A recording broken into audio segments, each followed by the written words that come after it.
Hey tribe, welcome back to my channel. I'm Leah the Sun Star, and this is going to be your Libra Full Moon video. Guys, I've had such a struggle recording this video, but I am determined to get it done. So yes, we're gonna go over Libra energy, as far as what Libra energy is, what houses this moon falls in per your rising sign and or sun sign, what you can do to best use this energy properly, and then also herbs and oils and crystals and gemstones that you can use in your moon rituals or just in accordance to this moon. If you want to make a tea, if you want to do a bath, those type of things. And then we're going to touch a little bit on forgiveness and gratitude rituals. So without further ado, let's get into it. Beautiful thing about being on a spiritual journey is that you're never alone, because we're all spiritual beings having a human experience.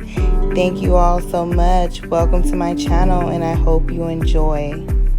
Okay, so the first thing I want to go over with you all is the Libra energy. Okay, so yes, it is a full moon cycle, but what does it mean, overall, Libra, when you think of the zodiac sign of Libra? So Libra, of course, is represented by the symbol of the scales. So one thing about the relating word or keyword is harmony and balance for Libra. So this energy is definitely about harmony and balance, but harmony and balance in what? In relationships, striving to have a balance between polarities. So divine masculine, divine feminine energy balance within us, relationships, partnerships. So Libra rules the 7th house in astrology, and the 7th house in astrology is all about relationships, partnerships, business. It could be business partnerships, romantic partnerships, marriage. That's what the 7th house energy represents. And the ruling planet for Libra is Venus. So Venus is the planet of love. Venus is the planet of wealth. Venus is the planet of pleasure and power, and not power, but more like wealth, money, love, pleasure, all the things that kind of make you feel good. That's Venus energy. So Venus rules the zodiac sign of Libra and the zodiac sign of Taurus. So with this moon being in Libra, it's a very lovey-dovey energy, to put it lightly. It's a very lovey-dovey energy. Libra energy is very elegant. It's very charming. Most Libras that I know have really good taste. So Libra energy natural mode of being is it's like living in a partnership with others. But so that's a highlight of Libra energy. Libras are notorious for relationships, right? And they believe in fair and equal balance in relationships. Libra is an air sign, and Libra is also a cardinal sign. Libra is the zodiac sign that kind of is the first sign of fall. So when we go from summer to fall, it's always in Virgo energy, but it's right there on the cusp. So as as the seasons are changing, right? Virgo is a mutable sign. Virgo brings in the fall, and then when the fall actually takes off, the first zodiac sign of fall is Libra. So some Libras might find that they really, really like the fall season. That typically is the Libra favorite season. The power colors for Libra are light blue and pink, okay? What else do I want to say? So this moon, right? So because Libra's an air sign, this moon is typically going to be very good for Gemini, Aquarius, and of course Libra, but also the fire signs, which are like Leo, Sagittarius, and Aries. So beauty, so let's stop right here when it comes to going too far into Libra energy. But yes, Libra energy is that energy of always trying to find the beauty in something. So, and find the beauty and find the balance and the harmony in things, or create balance and harmony. So next we're going to talk about how you can best use this energy of Libra during the full moon.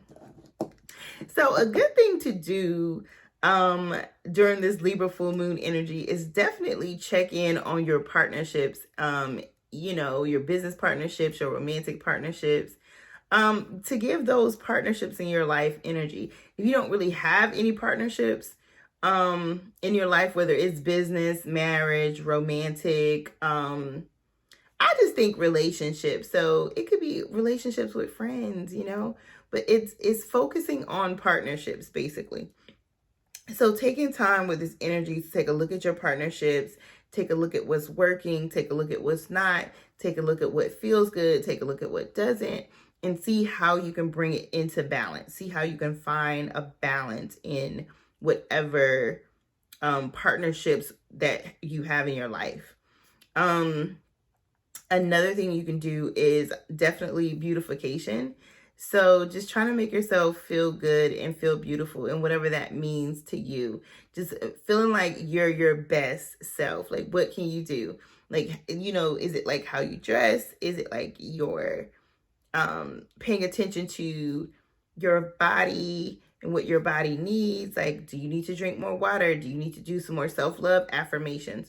Like, putting some energy into kind of loving and beautifying yourself. Even if you're a man, like, you know, get some manscaping done, you know, trim yourself up. That type of energy. Another good thing you can do during this full moon energy is to look at your home, I guess, home to work life balance. Like, what do you need versus what do you need to do to keep others happy? And so I would say kind of separate out like your social groups and friends, and from your romantic, and then from your work, and just take a look at where things might be imbalanced in your life. Like, are you working a lot and you're not paying enough attention to your romantic partnership? Are you putting so much energy into your romantic partnership that you no longer have time for self-care and self-love? You know, just looking at different dynamics and different balances and places in your life where you need different things. I think I'm going to stop right there, because there are some other things, but it really is genuinely based off of where this moon falls in based off of your rising and your sun sign. So let's talk about that next, where this moon is going, where this moon is going to be falling in what house based off of your rising sign or your sun sign. Okay, so tribe, I'm gonna go through all of the zodiac signs base and give you where this moon falls in that particular sign. But I am gonna encourage you all, if you don't know your rising sign, to definitely there's gonna be a link in the description box where you can absolutely calculate your ascendant sign, which is also the rising sign in your chart. So the rising sign, ascendant sign is the same thing.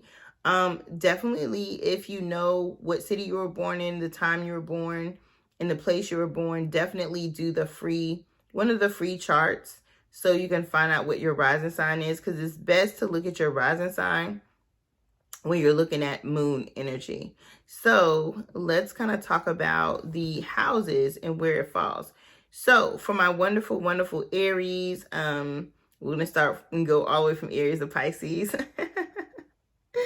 So with Aries, this moon falls in your 7th house. So it's like 7th house energy, 7th house, like this falls in your, if you are an Aries rising or an Aries sun, if you don't know your rising sign, then of course, like, y'all get a double dose and whammy of partnerships. So a lot of you, my Aries, may be thinking about, like, What do you need in partnership with others? What is your desire when it comes to a relationship? If you're currently in a relationship, is your relationship working for you still? And if it's not, how can you bring it into balance? So that's really the strong energy of looking at, yeah, definitely taking a double look at your partnerships in your life. What's working well, what's not, what can be improved on, and what just needs to just go. Like, no more of this. Okay. So my Tauruses, I think that's all I want to say about the 7th house energy. I'm trying to think. I mean, you also could take a look at like definitely equality in all of your partnerships. So that's business partnerships, contracts, all that. You can also take a look at your interpersonal style. Again, that balance between divine masculine, divine feminine energy inside of yourself as well. My Aries. Okay, I'm done. I'm gonna get off my little. Okay, so next up is Taurus. So Taurus, rising and or sun sign. This moon falls in your 6th house. And the 6th house is that of health and fitness. I say health and wellness and fitness things, but also like how you organize things in your life. How are things organized in your life? How are the systems that are put into your life in place in your life? How are those working for you? Your work habits, your sense of usefulness, I guess you could say. How you're showing up, like the service that you're giving in the world. Like, how are you being of service to the world, to the planet, to the environment, to your community? Like, basically, you know.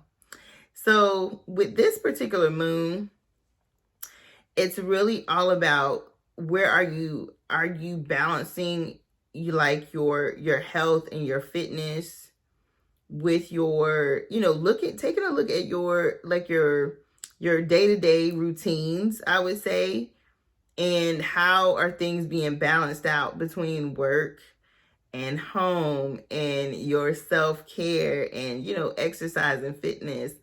Are you spending enough time with your pets? Are you loving on your pets enough? And then also, what are some ways that you can be of service that brings like balance or harmony, I would say, or harmony into your community or your surroundings, like how can you be of service and how will that service bring balance and harmony? Okay.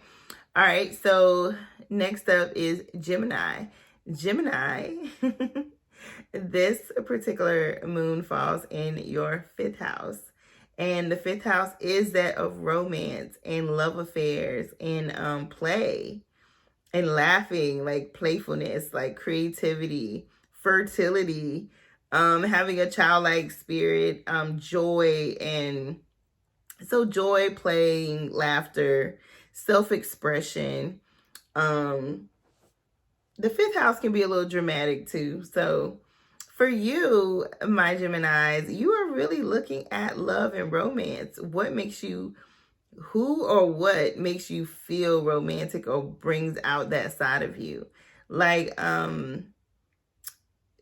you're going to take some time to think about the harmony and the balance in your love affairs. And also the balance and harmony in your life as far as like, are you laughing enough? Are you playing enough? Is there enough joy in your life?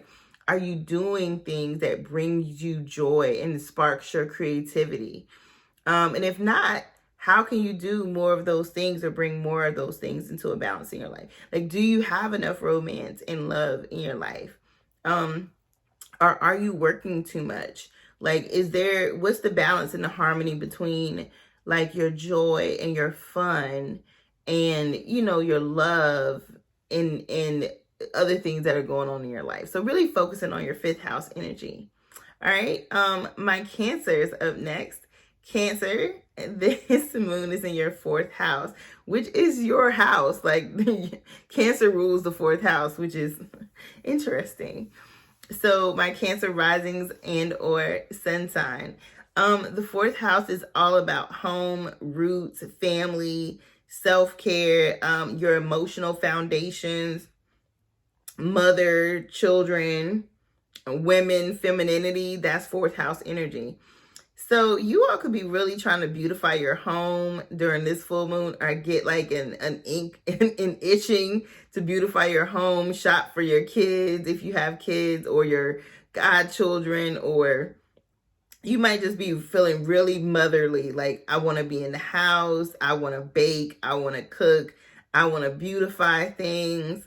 I want to nurture my plants and my animals, and if you have fur babies, it's really about nurturing for you this moon. So you may feel even more so like a homebody than you normally do. Like, I want to be around my kids, or it's all about, or you're just thinking about, if you're like, for example, if you're a man, you could be thinking about like, who would be a good wife or a mother figure, or pouring into the wives, mother figures, in your lives, so forth and so on. Okay. My Leos, my wonderful Leos, rising in her sun sign, this particular moon for you falls into your third house. The third house is the energy of the mind, how you give and receive information. So communication. Third house also represents siblings, social activities and interests, neighbors, and early education as well.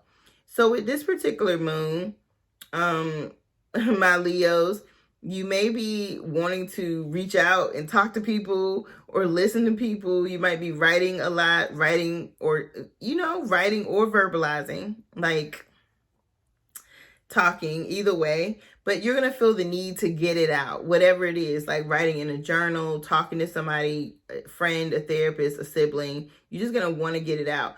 Also, some of y'all may want to have some really serious conversations with your siblings, because of course you love your siblings, right? So this is all about you having that, the floor to do that. And then also with your social activities and interests, you could be coming up with lists of things that you love to do and just making plans to do those things. So, yeah, like I don't feel like it right now, because I'm not a Leo rising, but I'm a Leo sun. But still, that energy of, like, I've been thinking, like, for the past 2 weeks, like, what are some things I really love to do that I want to do more of, and started making a list of those things, like social activities and events and things that interest me, that I want to do. So yeah, you might feel like doing that. All right. So my Virgos, Virgo rising in the house, Virgo risings in our sun signs. This moon falls in our second house. And of course, Venus is that planet of love, wealth, pleasure, money, all of that. So this moon is falling in our second house. So what does this mean for us? It's all about money. It's all about work. It's all about income, daily routines, values, valuing your material possessions, priorities, habits, your job, and your work ethic. So this is all about us trying to, so it's one thing to work, it's another thing to love what you do. So in this particular moon for my Leo risings, it might bring you into thinking about, do I really love what I do? Do I love how I make my money, or the things that I'm doing to make my money? And if I don't, how can I start to bring that into balance? How can I start to love what I do to, that's bringing me my money and my material wealth and in my material possessions? So if you already love what you do, then you're going to be in a really great space. And during this moon, you might have some promotions or some additional money and stuff. If you're in a space where you got to reevaluate, like, do you love what you're doing? Are you really getting pleasure from what you're doing to get your money and your material possessions? And just really, thinking about that. Okay. Who's next? My Libras. So Libras, this moon falls in your first house. And of course, first house energy is that of the self, your outer appearances really.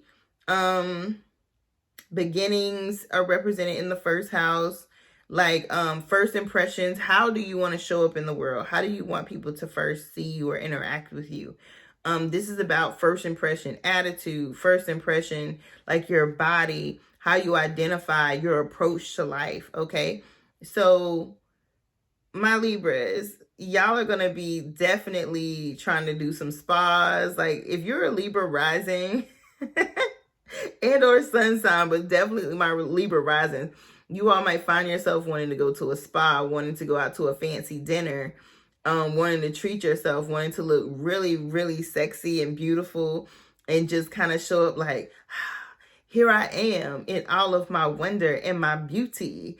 And I got my hair, like I got a new wig, or I got a new hairstyle. I got my hair dyed. Like it's a very, my Libras, y'all are already fancy. But this gives y'all, like this moon gives y'all a real, like reason to show up and just be fancy. Like, are you fancy, huh? Are you fancy, huh? Like straight up, hair done, nails done, everything did. Like, that's what I just heard in my head. So this is about you all getting into your groove and just really showing up in your energy and doing some self-love things for yourself. Doing things that brings you pleasure and or money during this full moon. Okay. Next up is Scorpio. Scorpio, this moon falls into the 12th house, and the 12th house is your home. Scorpio actually rules the 8th house, but I like to say I rule the 12th house too, because that's Pluto energy. So I always link my Scorpio to 12th house energy and 8th house energy. So the 12th house is that of endings, healing, getting closure, spirituality, solitude, karma, dharma, old age, afterlife, basically subconscious things, like what's being hidden, like so subconscious things, also limiting beliefs that we may have. So 12th house energy can feel very heavy, with it being a Libra full moon. This is all about, really, for my Scorpios, is thinking about that process of aging, thinking about the process of, you know, I'm here today, could be gone tomorrow. Do I have my duckies in a row? Like, you know, do I have a will? Do I have a trust? Do I have things set up for my loved ones? Just things you wouldn't normally think about or talk about. Now, for others, it could be endings, like things ending, or, you know, say some of you have gone through breakups recently or something like that. It's finding closure and it's healing. So the 12th house energy is a very healing energy, period. Like you can't get around it. Like 12th house energy is that of, let me go inside, let me stay inside of myself, not necessarily in the house, but let me go within and heal and, you know, accept the things that I cannot change type of philosophy or mentality. Okay. For my Sagittarius, this particular moon falls in your 11th house. And the 11th house energy is that of groups and friends and social awareness and humanitarianism and technology and hopes and wishes for the future. So like social groups, you know, all that stuff. So my Libras, my Sagittarius, you could find yourself really trying to find harmony and balance in your groups of friends and in your social groups, trying to kind of be the voice of awareness and change in your groups. You could also find yourself being drawn to humanitarian topics that you really like, and, you know, humanitarian activism that you might like. Definitely could be interested in getting different technology like a phone or a computer or something like that, looking into that type of stuff.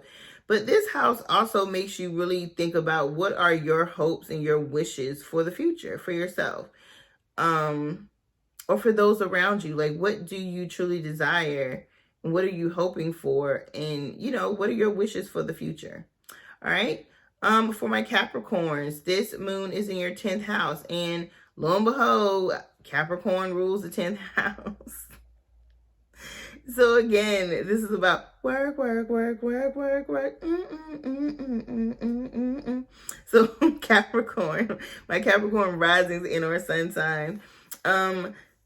So the 10th house energy is that of your career, your long-term goals, structure, your status, your reputation, your public energy. 10th house energy is very masculine energy. So it's an energy of men and fathers and brothers. Experts fall into this in the 10th house energy. And so there's like fame. So my Capricorns, this is again kind of similar to second house energy, but not quite the same. But yes, you're looking at your long-term goals, and are you on track? Are things in balance and harmony for you to reach your long-term goals? How are you doing in your career? Are you loving what you're doing, or are you thinking about potentially changing careers? Also loving on the men in your life, loving on the fathers in your life, or the husbands in your life, or the boyfriends in your life, whatever's in your life, loving on the men in your life. Okay.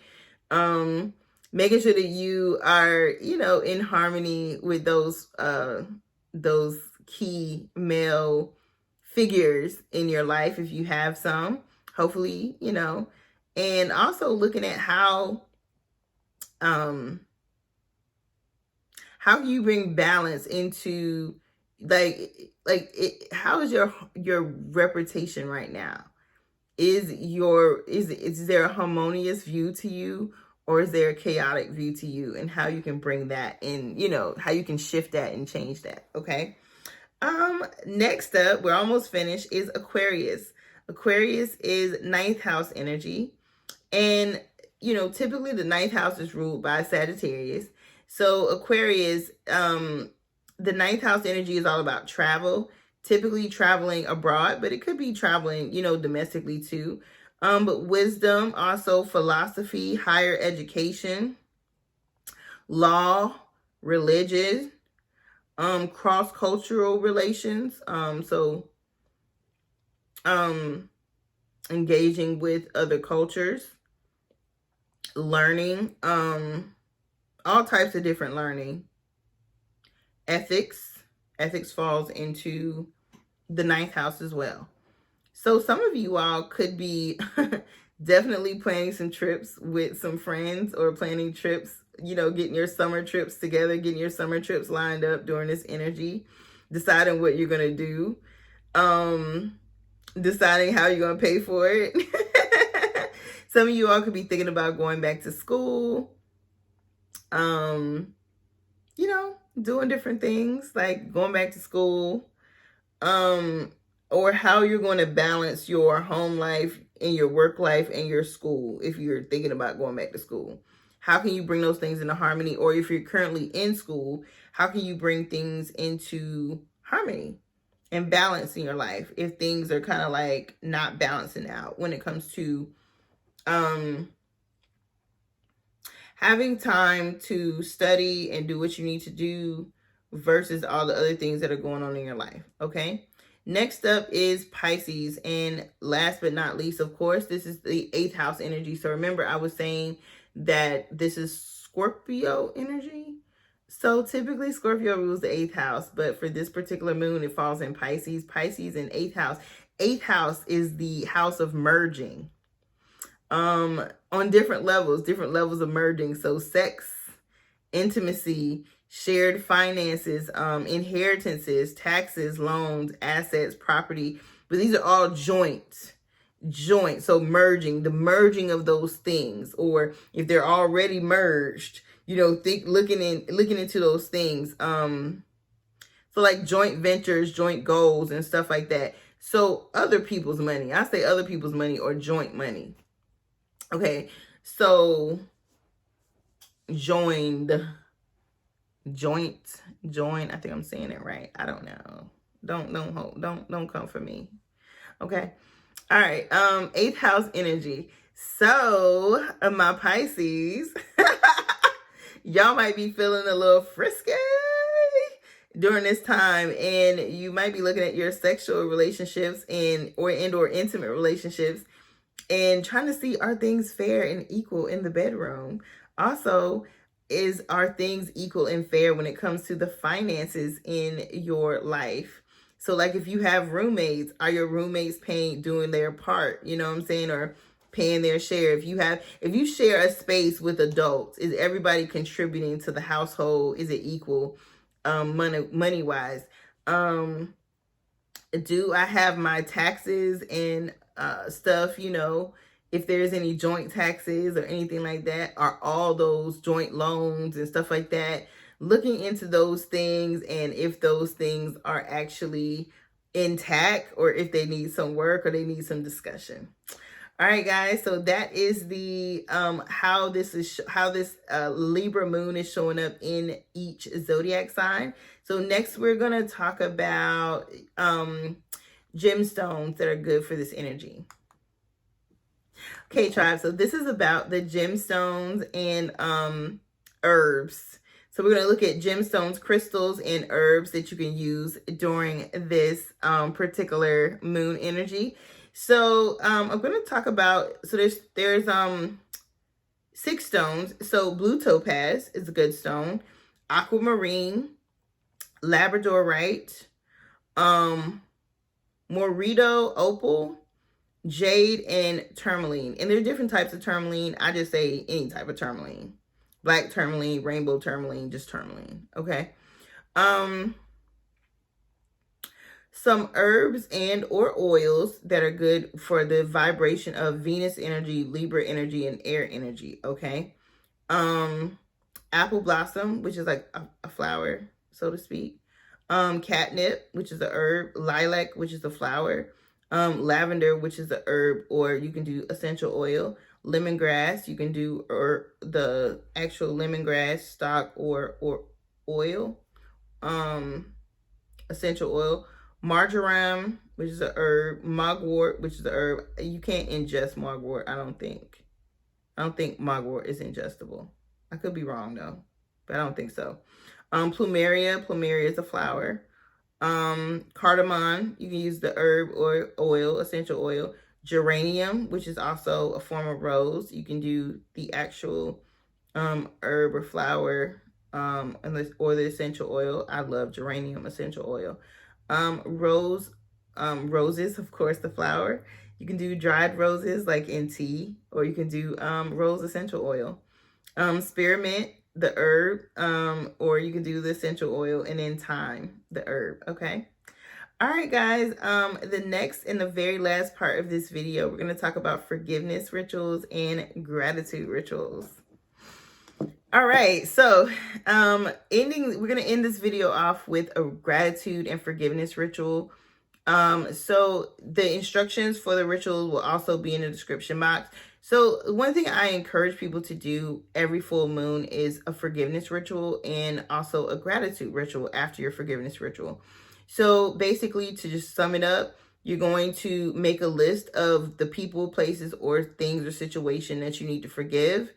I say cap it at 10 or less, 10 or less. Include yourself on that list if you need to forgive yourself for something. So write down who or what you need to forgive. And then one by one, after you have your list down, send white and pink light. Like imagine yourself facing whatever it is, whoever it is, surrounding them with pink and white light. Surround yourself in the energy. Say what you need to say. Even if you're looking at yourself in this vision, say what you need to say. Say, I forgive you. I forgive myself, whatever it is. And then send them, watch them walk away with love. Okay. Once you have sent that forgiveness and energy out, you want to close it out with some type of closing statement. So, I now forgive and release, and, I'm ready to move forward. And so it is, and that's it. Then you want to fold the list that you made. You want to fold it away from you. Fold a piece of paper away from you as many times as you want, and then burn it in a fireproof, fire safe container. So y'all, I'm talking about like a cast iron skillet or a cast iron cauldron, something that's fire safe. Please do not burn down your house. I would not want that. So glass ain't gonna do it. Aluminum not gonna do it. Don't do it. It needs to be cast iron, preferably some type of cast iron, okay? All right. Next thing you're going to do is your gratitude ritual. So once you finish up your forgiveness ritual, you want to make a list. Again, I would cap it at 10. Write down 10 things or less that you are most grateful for. And then once you write down your list, you just want to write a closing statement like, thank you. Whoever you want to thank, God, the universe, divine source, whatever, you know, your spirits, your ancestors, whoever you want to thank, write that down. Say thank you for all the things seen and unseen, known and unknown, you know, close it out and then say, it's so it is. That's your closing statement right there. And so it is, you know, just write a closing statement, fold this piece of paper towards you, and then you want to burn it in a fire safe, fireproof container. Again, fire safe, fireproof container, cast iron skillet, cast iron bowl, cast iron pot, cauldron. And then that's it. That's it. Excuse me. So that's all I have for you guys. I hope that everybody's enjoying this Libra full moon energy. I definitely am enjoying it. And I'm going to post some readings as well. So thank you guys for watching, and I'll see you in the next video. Bye. Oh, yes.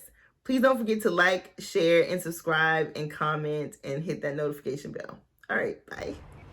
Peace and blessings. Thank you so much for watching. And please don't forget to like, share, and subscribe.